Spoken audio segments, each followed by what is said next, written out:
It's definitely a hot summer, y'all, but hip-hop don't stop, so let's check out a few stories from the week on the Rap Scene Weekly Wrap-Up.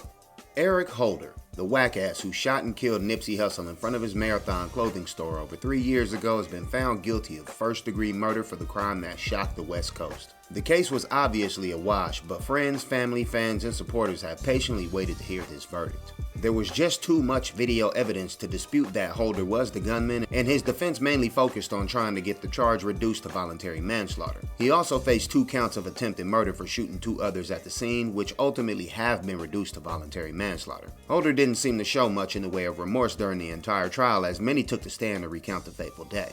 There's not much that can be done to replenish the well left empty by the loss of Nip, but the verdict can stand as a springboard to some sort of closure. Knowing that Holder will spend a good amount of time in prison does mean something, and maybe one day we'll all just feel a little bit better about it. It's a cringy debate whether what has been taken from us all is greater than what will be taken from him, but it's pretty obvious where most stand on that issue. He's scheduled to be sentenced on September 15th, where he faces spending the rest of his life in prison. He already will spend it in infamy as the marathon continues. Rest in peace, neighborhood Nip. One young YSL gunner was once again denied bond. We thought he wasn't doing too much in relation to the case and was expected to get off easy, but prosecutors stated in the hearing that Gunna is being investigated for 2 different homicides and decided that he will stay in jail again. They also painted Gunna as a leader of the Shady Park Crips out of South Fulton in Atlanta, which is not a shock to the streets because gang etiquette is different in almost every city, and Bloods and Crips click up all the time. Academics reports that Gunna and Thug were slated for a few big features in the past few months, but nobody wants to put out a verse from them because prosecutors are using lyrics in the case. Gunna was officially denied the bond because they think he's going to threaten witnesses in the case, as it appears that everyone is telling. YSL always appeared to be affiliated but not involved, but all the revelations from the case is making them look like gangsters turned rappers. It's really all the optics of the case, but they are all definitely going down. Hopefully we get to hear their personal sides of the story sooner than later. YNW Melly took a sigh of relief after the Florida judge in his double murder trial ruled that the rapper will not be facing the death penalty if he is ultimately convicted this year. He got the news in a pretrial hearing this week, and while it has to boost his morale, it's still bad from the outside looking in. The decision comes on the heels of revelations that Melly commissioned crimes of drug trafficking, gun violations, and even the killing of his own mother, who discounted the allegations and posted a supportive message to IG for her son following the good news.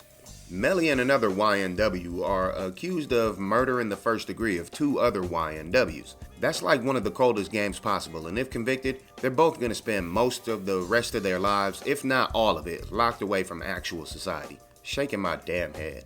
We knew it would be ups and downs for Travis Scott after the tragedy at his Astroworld Festival in Houston last November. He's being hit this week for stopping a show in New York to get some people down from a place they should have never been allowed to get to. The controversy came as an attorney for one of the Astroworld victims' families called out the act as mere showmanship and that he just didn't learn that he has control over the entire crowd. Scott's team hit back in a statement stating that this is a desperate bid to influence potential jurors in an upcoming case stemming from Astroworld. He was supposed to perform at the canceled Day in Vegas festival later this year, and we know he wants to put all this past him while being able to do what people were on him for not doing last year. Travis is damned if he do and damned if he don't at this point. And Kodak Black is known for saying and doing weird shit, but he's lost his damn mind. The Florida rapper took to IG to state that we need Trump in office forever, like how they do it in Russia or China or Korea. America is definitely suffering on the PR front, but he needs to be smacked for this one. A forever president is not a president or a general secretary, it's an autocrat, one of the closest things there is to a dictator or an absolute ruler. Hip-hop loves its ignorance and Kodak is the poster child for it, but we need to try and find a collective way to stop paying attention to this type of bullshit. He may not actually be, but Kodak talks and acts very simple and basic, and it's easy to see why he would have an affinity for our former president as he basically got Kodak out of prison. Understandable. Yak is gonna be yak, and it's cool that that's his mans in them, but we shouldn't care if he said it about Barack Obama or anyone else. A forever president is anti, and not in a cool street hip-hoppy type of way. The post was eventually deleted, but this can't be one of those L's that are just gone as fast as they were committed. Kodak Black, you sound stupid, bro. Maybe you need a holiday in Cambodia. Okay, legendary hip-hop producer and hitmaker Dr. Dre apparently recorded all this music over the pandemic, but didn't release an album.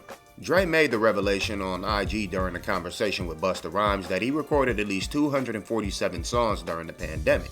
That really doesn't sound a lot compared to some artists' output these days, but this is Dre, not just some artist. He's been involved with a few projects in the last 7 years since Compton dropped, but it's safe to lay all that detox talk to rest. As Dre jumps in and out of the metaverse with GTA and Death Row projects, he has to be sitting on some bangers that we will probably never even get to play. Dre has easily been one of the greatest producers in hip-hop for about 2 decades, so it's crazy to think of what he's had in the tuck, even before the pandemic. Good luck getting it to your ears. In music that actually did drop, we got singles like Survivor's Guilt from Joey Badass, better not be on his album. Tiger with Ay Caramba, just listen to it. Key Glock dropped Diapers. Johnny Rocket featuring 3-0 Black with Catch 'Em, Doechii with Bitch I'm Nice, and Fabio Foreign featuring the Kid Leroy with Paris to Tokyo. On the album side, Westside Gunn dropped Peace Fly God, Apollo Brown with This Must Be the Place, Brent Fires released Wasteland, Ken Carson dropped X, and we got Kid Cudi's compilation, The Boy Who Flew Over the Moon, Volume 1, and Chris Brown's Breezy Deluxe. That should be enough to engage us for at least a week, right? Right. So Lloyd Banks also released a single, Fell in Love, and the track list for his 5th studio album, Course of the Inevitable 2. It just feels right that Banks is back in the game for what does seem like the foreseeable future, but we never know with him due to his long absence in the 2010s. Even with the hiatus that hangs over his career, Lloyd remains in high esteem as a top lyricist in hip-hop, though Fell in Love does sound a bit different from what fans are used to. The 14-record project is rocking features from Benny the Butcher, Conway the Machine, Jadakiss, Tony Yayo, Vado, and Dave East. Can't wait to hear that joint. And of course, everyone is buzzing about the vague teaser of a possible project from Nas and DJ Premier. Primo threw up a post on the worldwide social metawebs that showed a Nas plaque and has some unknown Nas track playing in the background, apparently produced by him.